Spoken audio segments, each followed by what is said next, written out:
This is MRN Out Loud, brought to you by Hercules Tires. Hello again, everyone, and welcome to another edition of MRN Out Loud. I'm Woody Cain, getting set for playoff racing elimination style at Bristol. Thursday night racing in Thunder Valley for the Camping World Truck Series. Our guest is Zane Smith. 2 wins this time a year ago, but he doesn't have a victory yet, and he's 5 points below the cut line heading into this race. We'll talk with Zane about what he's got to do to advance to the next round in the playoffs. It's all ahead on this week's edition of MRN Out Loud. Stay with us. Gamers, start your engines. Meet the next generation of racing wheels. The award-winning Logitech G design is re-engineered to dial into your game physics, delivering unprecedented realism. Feel every shift, drift, and hairpin turn like never before. Our latest innovation in force feedback technology connects directly to endgame simulation engines and physics to produce higher fidelity, real-time responses. Through design, engineering, and the love of driving games, Logitech G takes racing simulation to another level. Go to logitechg.com. Citywide to countryside, whatever you drive, wherever you go, Hercules has the value, selection, and industry-leading warranty to get you there no matter where the road takes you. Go to HerculesTires.com. There you can find the nearest authorized Hercules retail location to you. Plus, you can use the tire tracker to find out which Hercules tire fits your vehicle the best. That's HerculesTires.com. Hercules Tires, ride on our strength.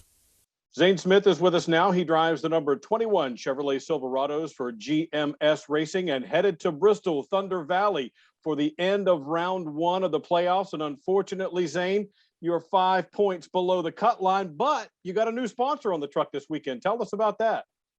Yeah, hopefully our Carl Chevrolet Silverado brings us some good luck. So fortunately, though, on the good side of things, being 5 out is kind of, I don't want to say easy to make up, but it's definitely doable at a place like Bristol. So I'm really not too worried. I really think if Gateway, we didn't have our incident there where we broke in stage 2, not scoring any points, and then ultimately, worst case scenario, all the guys that we needed to kind of have a bad day all finished in the top 6, I want to say. So if it wasn't for that, I really don't know if we'd even be talking about it. But I mean, we're gonna go into it.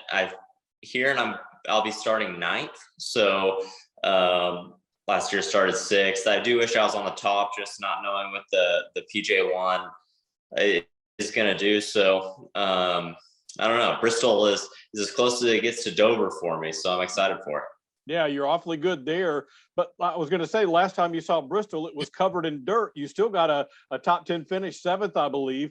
But last year, it was kind of an up and down race for you. What are you expecting this weekend? I mean, everybody's going to be wondering what that PJ1's going to do, as you mentioned.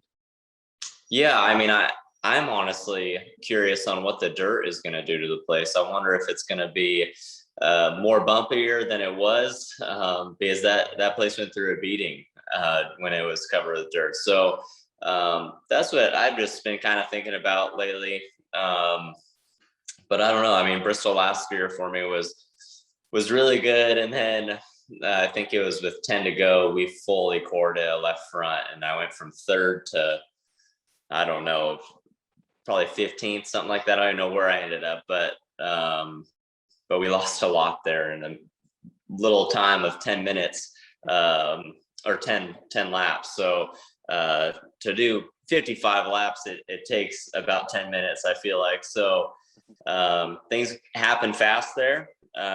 Hopefully they're all in the good for me this go around. A lot of guys right in that same boat with you. We mentioned you're 5 out, but you're just ahead of Chandler Smith, just behind Austin Hill, Carson Hocevar. All of you guys are right there within 8 or 10 points of each other. So during the race, are you a guy that thinks, oh, that's one of the guys I got to pass, or do you just go for it and let the chips fall where they may?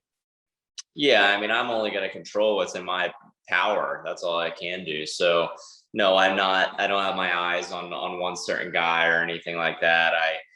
I want to beat them all. And if the cards don't fall our way, then they don't fall our way. But I know at the end of the day, I will have done everything that I could have done in my power. What has been the difference for you this season? A year ago at this time, you had a couple of wins. You had a bunch more top fives than you do now. But it seems that at many times you've had similar speed to what you had a year ago. So what do you think has been the difference? I mean, obviously, if you knew and you could put your finger on it, you go, okay, let's fix that. But it's not that simple, is it? I mean, unfortunately, we do know what's wrong, and we haven't been able to fix it. It's the mistakes on pit road that have cost us it all, really. For the most part, if not that, it's just been a little parts failure or something just to take us out of contention. Like all this year, we've been fast. I've led laps. I've raced for a lead, raced up front. And then it's always in that final stage or the second stage, I get put into the back, and there's the truck races are so short. You can only come from the back so many times. So looking back at it now, we've only had one race this year where truly nothing has dramatically went wrong, and that's been Nashville, our only top five, and for most of the night we contended for the win there. And so it's just been those little mistakes. Like I said, going to the back so many times during a race is really difficult, especially in the trucks. They're extremely hard to pass, just because we're the first race of the weekend. The trucks punch such a big hole in there, so it just makes it really difficult. But I don't know, I'm a big believer in everything happens for a reason, so hopefully this is all leading up to something big. You have a crew chief who's got a lot of experience, and Kevin Bono Mannion, who's seen just about everything the sport has to throw at him. When you guys talk, what kinds of things does he tell you about? I mean, in terms of, man, you just got to put that behind you and move on to the next one. I mean, it's easy to say, but harder to do, I guess. Yeah, I mean, I feel like me and Bono, fortunately, are always on the same page, or I don't know. We handle situations very similar, I want to say, but I felt like not too long ago, I feel like we're at the point of where it's laughable now. Like, it's like, are you kidding me? This is like, it's just never ending. So I don't know. We go into each and every race with a new mindset, always trying to be positive. Fortunately, I've been around a really good team. And so the mindset is always there of going and performing and winning. And so, like I said, I'm not worried about things falling our way. I need them to sooner than later. Absolutely, and a lot of guys would agree with you in that in their own race this weekend and for the season. I'm curious about the off week when you're in the middle of a playoff run. I imagine you want to get right back at it, but now you've had that week off. Did you do anything special, or did you just go camp out at the shop or play video games? What did you do? No, so pretty much all of our week consists of training with Josh Wise and the whole Team Chevy group. And so that's what we've been doing. People often think that our off weekends or our off weeks are just hang out, but actually our off weeks are where we put in all the hard work because we get to rest over the weekend. So it's just been a lot of hard weeks of training, but I've really become to where I enjoy it a lot now, and I really look forward to it. And I don't know, it also takes your mind away from the bad things in racing, of where you don't need to think about what could go wrong or anything. You're busy training and preparing to win. So fortunately this week I'm so excited. It's a Thursday race. I wish we did this more often. I love the short weeks, and so now I won't have to wait until I guess Friday. It's not much longer, or Saturday night. I get to go do it in a couple days. A lot of guys feel like they want to stay in the seat when they have an off week and go do a late model race or something like that. But it sounds like you feel like the physical training is more beneficial to you. Do you like doing the extracurricular stuff, or right now are you just all focused on what you got to do in the truck? Yeah, I mean, I'm a big fan of racing, whatever I can, whenever I can. I feel like whatever you're in, whether it's a go-kart or anything similar to what I do, I feel like it all helps, or it all points in the right direction. So I don't think there was any racing that I was could have done or could have pulled off, I guess, that was happening during this off weekend. But I don't know if I would have either. Honestly, I feel like I need to have, like you said, all my focus pointed towards the truck race right now, Bristol. So there's not many things like a truck, and there's not many things like Bristol. So I don't know if anything would have helped that. Absolutely right. Let's talk a little fun thing right here before we wrap up. I see you're a dog guy. Your social media says Dog Whisperer. I saw on National Dog Day you were honoring a couple of them. I got a dog as well. Tell me about yours. Yeah, so they're actually all looking at me right now, wondering who I'm talking to. So right now, I'm currently watching my parents' dog. So I vacuumed the house 3 times today. They a black lab, golden retriever, and French bulldog really do the trick on laying the hair down. So I'm a huge dog person. Right behind me, actually, my girlfriend won this trophy, and we donated $10,000 to Lake Norman Humane. And so we got to go visit a bunch of those dogs in need and gave them what they need. So hopefully it brings some cheer to them.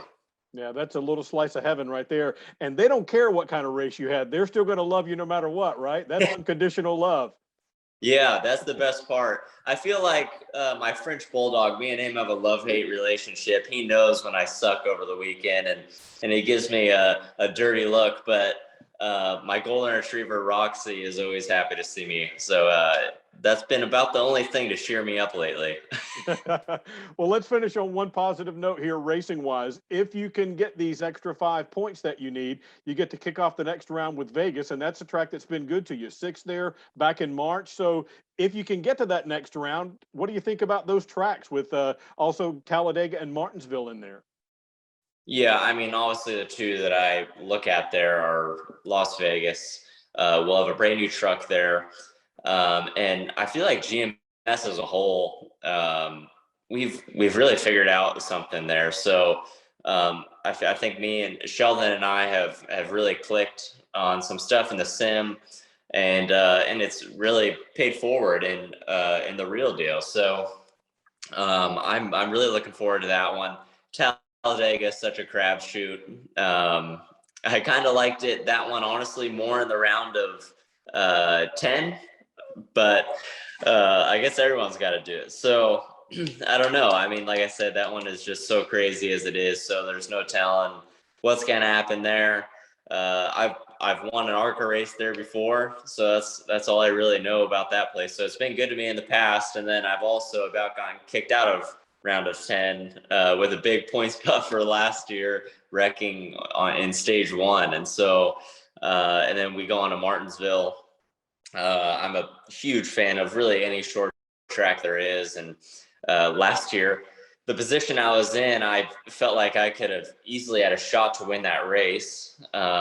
It was getting extremely aggressive with about 10 to go, and I was just right on the line. I knew I just had to beat Matt Crafton. And so last thing I wanted to do was move one of the 4-sport trucks and then get wrecked while doing it and not make it to the championship 4. So I want to say we finished 3rd there that night, but I think that'll be a really good track for me as well. So our biggest step is we got to walk before we run. We got to get to the next round first, and we'll handle it then. Absolutely, and that will be the UNOH 200 presented by Ohio Logistics. Catch it on the Motor Racing Network at 8:30 p.m. Thursday night. Zane Smith, check him out on the number 21 Chevrolet with Carl Chevrolet on the side from GMS Racing. Zane, thanks for your time and good luck. Yeah, thanks, man. Thank you for having me.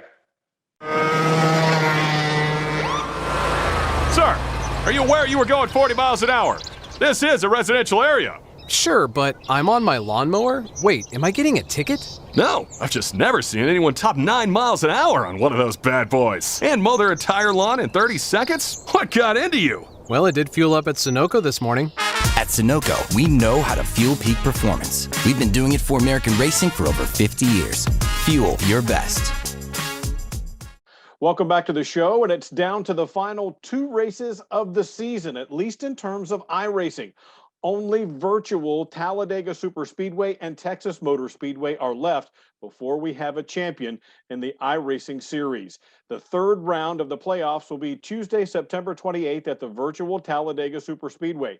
You can catch all the action and the iRacing countdown to green at enascar.com/live at 8:30 p.m. with the race starting on enascar.com at 9 p.m. Eastern Time on Tuesday, September the 28th. Go to iRacing.com for all the latest news, featured videos, and more information on the world of iRacing.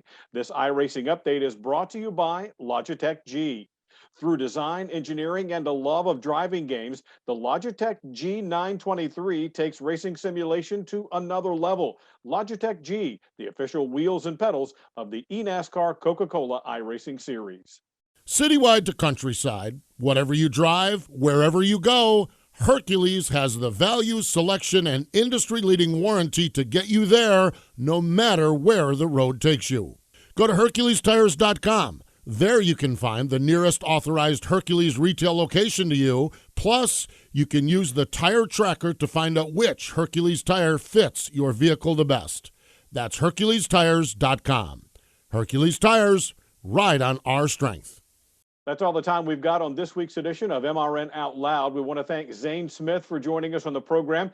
5 points is what he needs to make up to advance to the next round in the Camping World Truck Series playoffs. You can catch it all right here on the Motor Racing Network. The UNOH 200 presented by Ohio Logistics comes your way at 8:30 Eastern Time Thursday night from Bristol. We've even got ARCA racing before that, so make sure you join us all evening long right here on the Motor Racing Network. Until we see you again next week, I'm Woody Cain saying thanks for joining us, everyone.